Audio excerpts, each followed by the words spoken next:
जय हिंद साथियों, आज की वीडियो आपके लिए काफ़ी महत्वपूर्ण होने वाली है क्योंकि इस वीडियो में हम लोग 2022 के प्रीवियस ईयर के प्रश्नों को हल करेंगे जो आपके 2025 के एग्ज़ाम प्रिपरेशन के लिए काफ़ी सहायक साबित होंगे।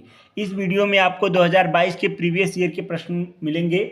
तो चलिए देरी न करते हुए वीडियो को शुरू करते हैं। निम्न में से कौन सा वैद्युत अपघटनी अपघटन अपक्रिया का एक उदाहरण है? तो यहाँ पर कुछ रिएक्शन दिए हैं, आपको बताना है। तो साथियों, यदि आपको जवाब पहले से पता है तो कमेंट जरूर कीजिएगा।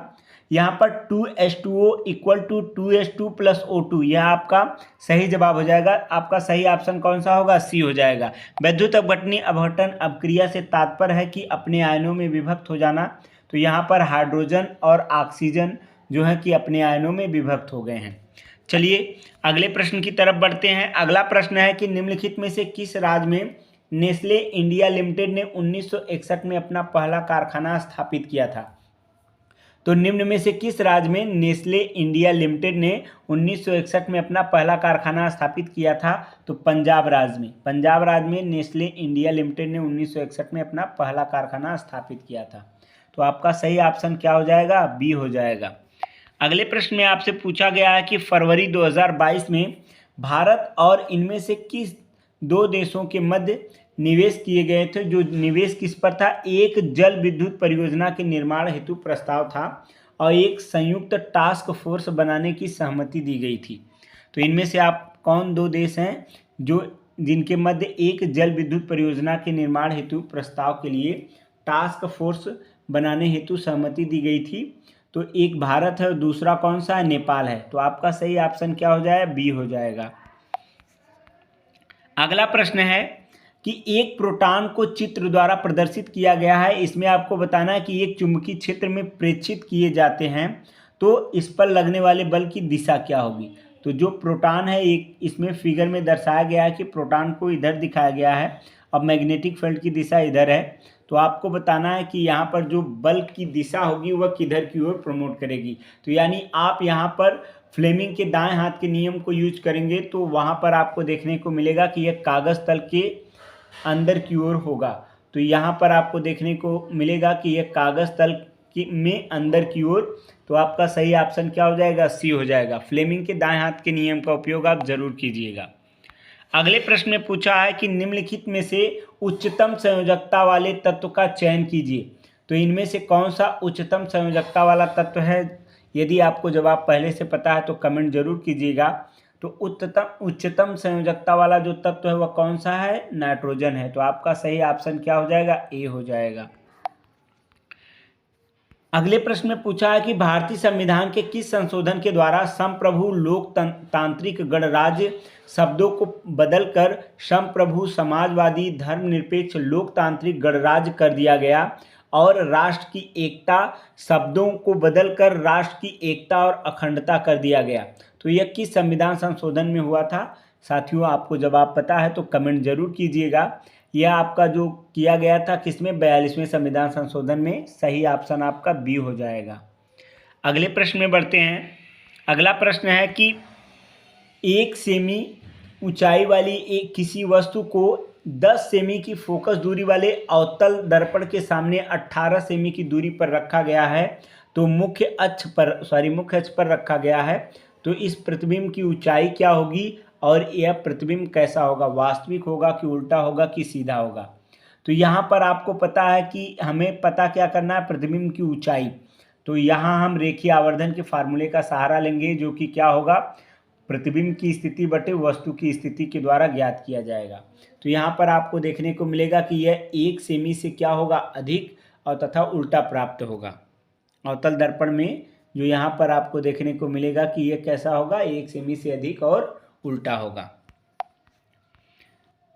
निम्नलिखित में से कौन सा सूत्र विद्युत धारा के प्रवाह के कारण किसी चालक में उत्पन्न ऊष्मा को निरूपित नहीं करता है? तो यहाँ पर आपको बताना कि कौन सा ऐसा सूत्र है जो आपके चालक में उत्पन्न ऊष्मा को निरूपित नहीं करता है। तो यहाँ पर आप लोग ध्यान दीजिएगा कि जो उत्पन्न ऊष्मा है वह किए गए कार्य के बराबर होती है। तो किए गए कार्य के फार्मूले से आप टैली करा के देख सकते हैं। तो H बराबर I R square into T, यह जो है कि ऊष्मा का सूत्र नहीं है। आपका सही ऑप्शन कौन सा हो जाएगा? ए हो जाएगा। अगले प्रश्न में आपसे बोला है कि किसी धारावाही परिनालिका के अंदर चुंबकीय क्षेत्र होता है तो वह कैसा होता है यह आपको बताना है। तो किसी धारावाही परिनालिका के अंदर चुंबकीय क्षेत्र एक समान और अशून्य होता है। आपका सही ऑप्शन क्या हो जाएगा? सी हो जाएगा। एक अवतल दर्पण किसी वस्तु का वास्तविक उल्टा और छोटा प्रतिबिंब निर्मित करता है तो वस्तु कहाँ पर स्थित होगी? तो याद रखिएगा यह जो दर्पण है कौन सा? अवतल दर्पण है। और अवतल दर्पण के सामने अगर आप किसी वस्तु का वास्तविक उल्टा और छोटा प्रतिबिंब प्राप्त करना चाहते हैं तो यह कहाँ पर होना चाहिए? वक्रता केंद्र तथा अनंत के मध्य होना चाहिए। तो वक्रता केंद्र से परे होना चाहिए। वक्रता केंद्र और अनंत के मध्य यदि आप वस्तु को रख रहे हैं तो उसका प्रतिबिंब कैसा होगा? वास्तविक होगा, उल्टा होगा और वस्तु से छोटा होगा। तो आपका सही ऑप्शन क्या हो जाएगा? सी हो जाएगा। निम्नलिखित में से कौन सा पादप कोशिका में स्टार्च, प्रोटीन और तेल कणिकाओं का संग्रह करता है? तो कौन सा पादप कोशिका में स्टार्च, प्रोटीन और तेल कणिकाओं का संग्रह करता है? तो अवर्णी लवक। अवर्णी जो लवक होते हैं यह क्या करते हैं? पादप में स्टार्च, प्रोटीन और तेल कणिका का संग्रहण करते हैं। आपका सही ऑप्शन बी हो जाएगा।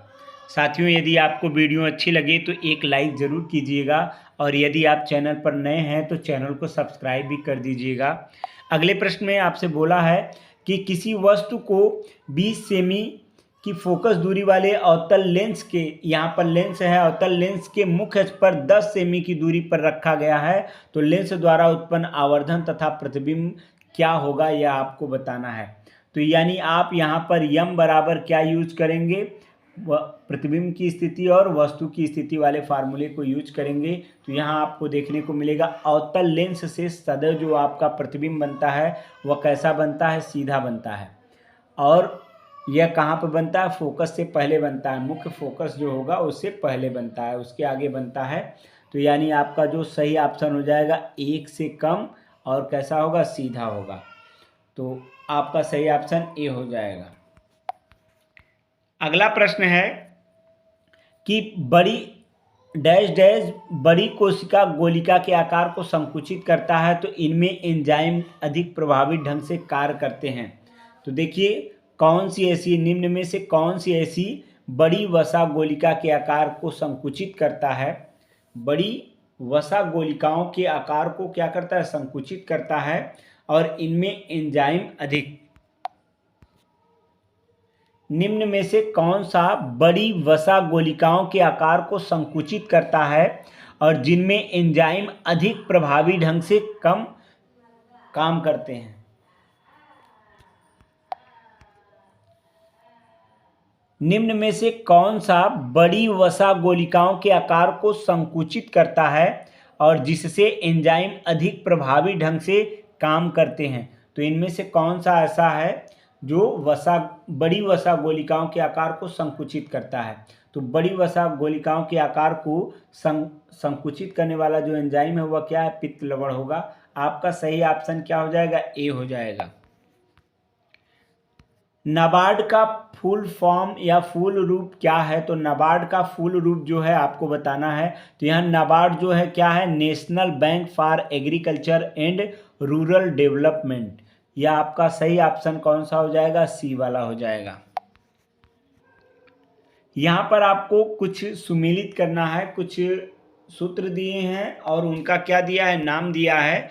तो यहाँ आपको उसे सुमेलित करना है। तो ध्यान दीजिएगा कि यह CH3COOH यह किसका है? एसिटिक अम्ल का फार्मूला है। CHCl3 यह किसका है? तो यह CH3 जो है यह क्लोरोफॉर्म का है। और CH3CH2OH यह क्या है? एथेनॉल है, जिसे हम लोग एल्कोहल कहते हैं। और यह जो है CH4 मेथेन का है। तो यहाँ आप लोग दिए गए ऑप्शन से टैली करा लीजिएगा। अगले प्रश्न में आपसे बोला है कि निम्नलिखित में से कौन सा दुर्बल अम्ल है? तो यहाँ पर आपको दुर्बल अम्ल को बताना है कि कौन सा ऐसा है जो दुर्बल अम्ल है। तो जवाब आप लोग कमेंट करिएगा साथियों। यहाँ पर देखिए हाइड्रोक्लोरिक अम्ल HCl दिया है, एसिटिक अम्ल CH3COOH दिया है और H2SO4 आपको सल्फ्यूरिक अम्ल दिया है, HNO3 दिया है और हाइड्रोजन कार्बोनेट दिया है और हाइड्रोजन सल्फेट भी दिया है। तो यहाँ पर आप ध्यान दीजिएगा तो इनमें आपको देखने को मिलेगा कि यह सभी कैसे हैं CH3COOH, और यहाँ पर क्या हो जाएगा कि CH2O3 यानी हाइड्रोजन कार्बोनेट और एस्टिक अम्ल, यह दोनों कैसे हैं, दुर्बल अम्ल हैं। तो आपका सही ऑप्शन ए हो जाएगा। अगले प्रश्न में आपसे बोला है कि किस भारतीय भाषा को सिंगापुर और श्रीलंका की आधिकारिक यानी राजभाषा के रूप में मान्यता प्राप्त है। तो किस भारतीय भाषा को सिंगापुर और श्रीलंका में आधिकारिक भाषा के रूप में मान्यता प्राप्त है? तो कौन सी भाषा है? वह तमिल भाषा है।